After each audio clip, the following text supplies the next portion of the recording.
Antti, come and join me on the stage.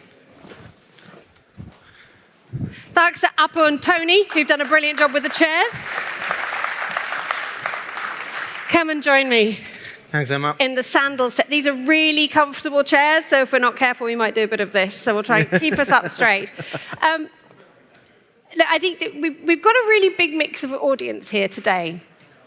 And a lot of us will know about quantum, how it fits, how it sits in our worlds. But there'll be quite a few of us who will be able to recognize the term and think a little bit more about it. So for anybody who isn't quite up to speed, and it's really important to leave no one behind, could you just recap what is quantum? What is quantum? Quantum is really a totally fundamentally different way how do we address computing and how do we address certain type of challenges.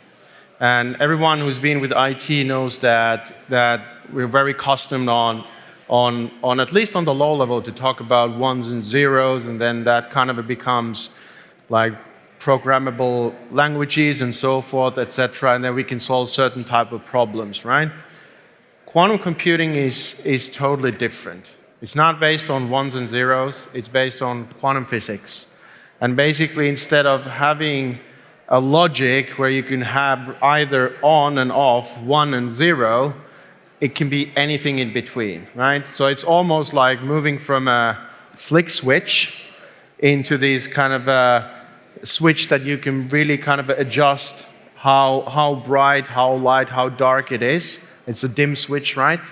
So that's the difference, and it has a humongous power in certain type of problems. Not all, right? It's not a silver bullet. So, but in a certain type of problems, especially where it's complex, very data intensive, and certain type of problems, it's far superior than an average classical computer. And there are certain type of use cases, certain type of business areas that it really requires and provides the power. Like we've all been enjoying, hopefully, our morning coffees, right? Anyone had morning coffee? Right? Quite a few this morning. Quite a few. Yeah. It's practically impossible to deconstruct and model the energy behavior of a single caffeine molecule with a classical computer. But with a quantum computer that has, instead of ones and zeros, has those quantum bits that can be anything between 1 and a 0, you can actually do that with 160 qubits, right? So for certain type of problems, it really, really provides a superior power on how do we address things and how do we compute things now versus how we can do it in the very near future. And that has some very practical business applications that already organizations are tapping into. Just explain to us a little bit more about these business applications, this idea that it can deconstruct a caffeine molecule, but which companies are currently using them? I know that weather forecasters use them, and enormous sort of building like health services and stuff like that use it. So there are certain type of problems that are like with even like the supercomputers on cloud, etc. They're hard, and there are applications like if you look at somewhere in here, I got inspired by telco companies like your average Elisa or Telia and DNAs and so on. When they build new telco networks, like now hopefully everyone has done their 5G, but when they move into the 6G, they have a problem on what is the most optimal place to put those, like the telco towers or the base stations and such. And to have a coverage of a certain area, do you need 10? Do you need 100? Do you need 1,000? And to make the decision on how many you need and where do you place those towers, for example, there's a lot of parameters that you need to take into account, like the coverage, the signals, the buildings, and weathers, and yada, yada, yada, yada, right? Impossible job for classical computers to do efficiently, but for quantum computers, you can do that in minutes, because you can test every single permutation with a large quantity of different factors instantly versus trying them like one by one. It's almost like going to a maze, classical computer, like let's do left, let's do right, let's do forward. Quantum computers is like blowing a smoke into a maze and figuring out the right route at the end instantly, right? So applications in like telco network optimization, in finance stock portfolio optimization, which are the assets that actually deliver the best value and so forth. So that's a problem.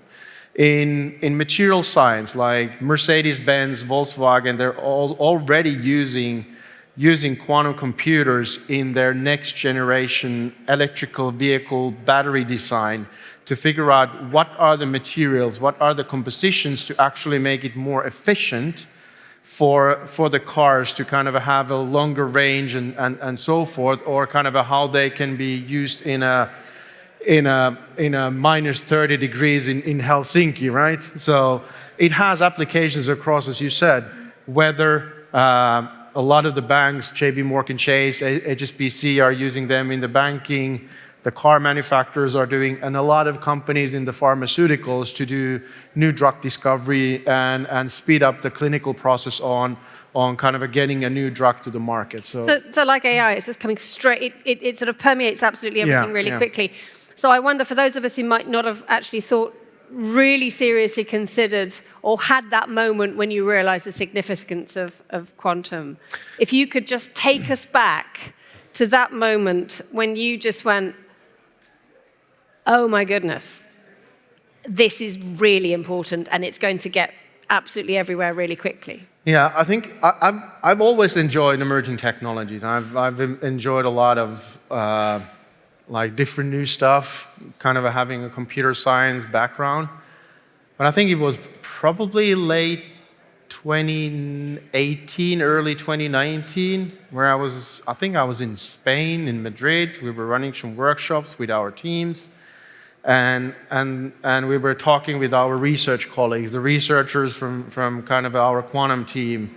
And they've just been kind of releasing and internally making public the latest roadmap that they've been putting together on a quantum computing. Quantum computing and the ideas have been here for like since 70s or something. But I think really in that time it moved from that early, very scientific lab type of thing, early experiments of quantum computing into like we're really starting to look into the utility scale of quantum computing.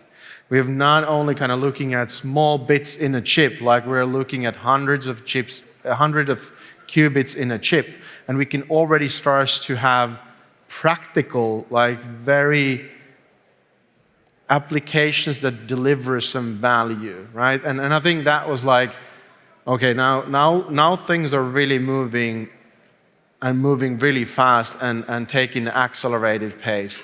And obviously, becoming from a cybersecurity background, it also enlightened me to think about that. Hey, if this is a fast-moving train already now, and we knew that back in '94, a guy called Peter Shor from MIT, a mathematician from MIT, figured out that one thing quantum computers are super good at is breaking numbers, right? They're super bad on multiplying numbers together. Go figure that, right? So they're a lot worse on multiplying numbers. But if you give a like very big number and ask the quantum computer to break it down into the factors, right, where it has been multiplied, super efficient, right?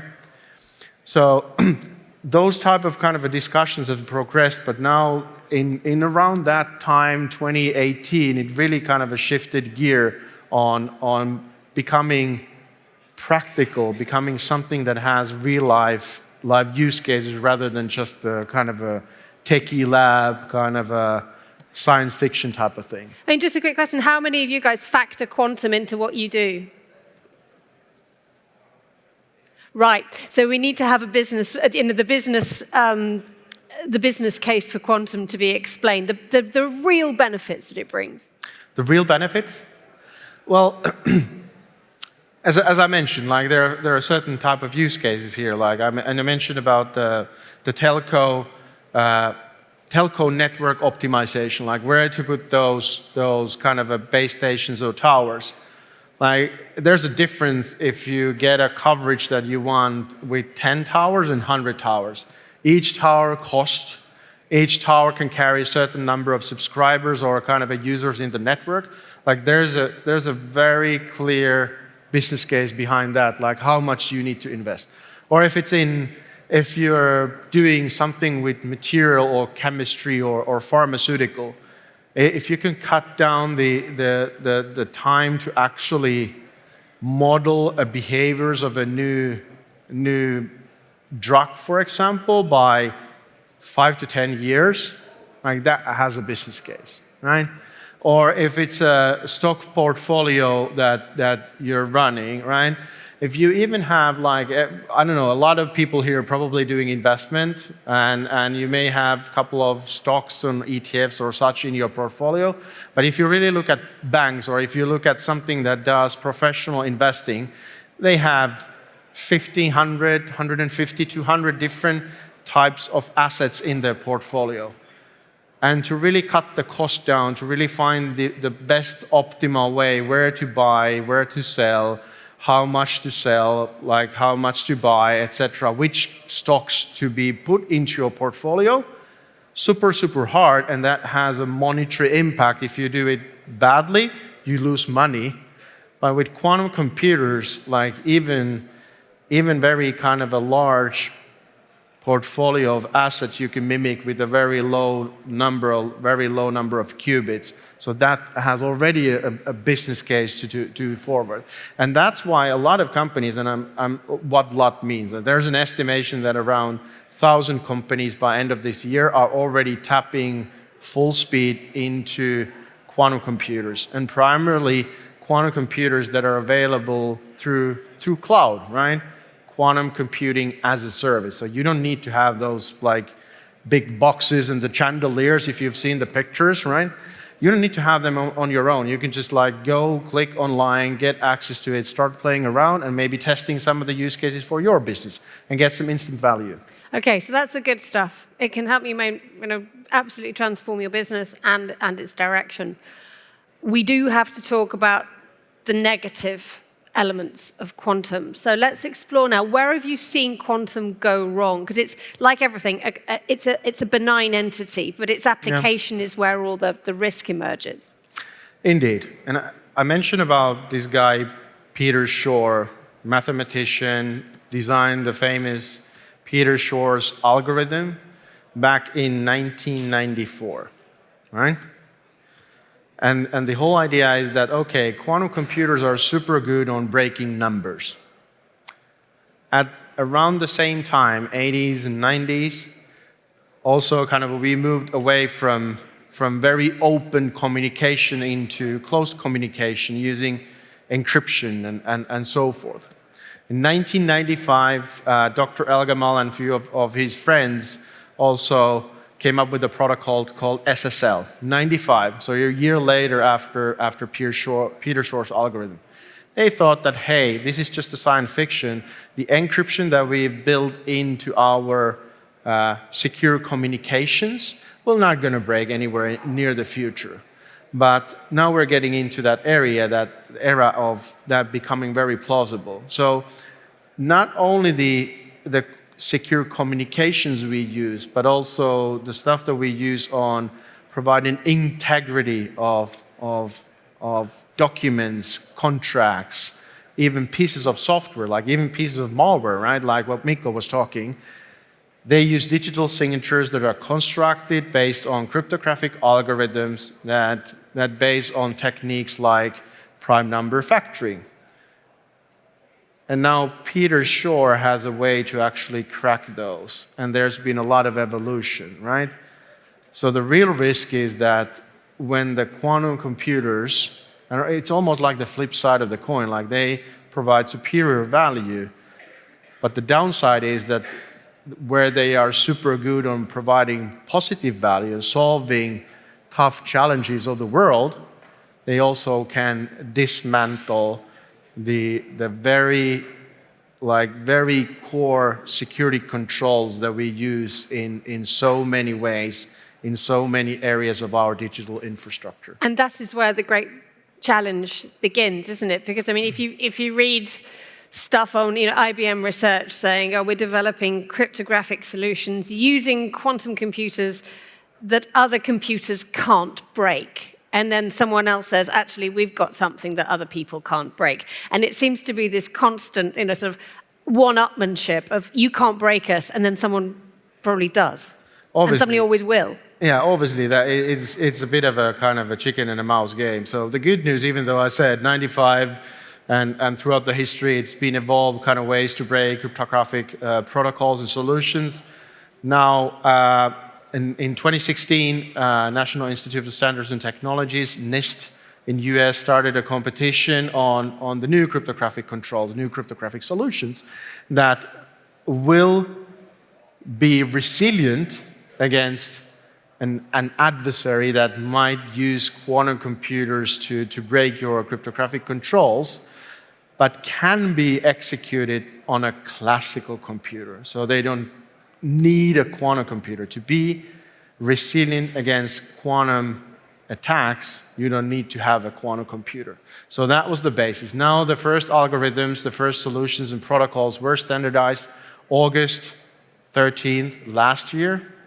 So there are kind of ways to actually mitigate and have controls around this kind of a situation where potentially in the near future, in 5 to 10 years time frame, there could be bad guys and having the capabilities to use quantum computers to break the security controls as we currently know it.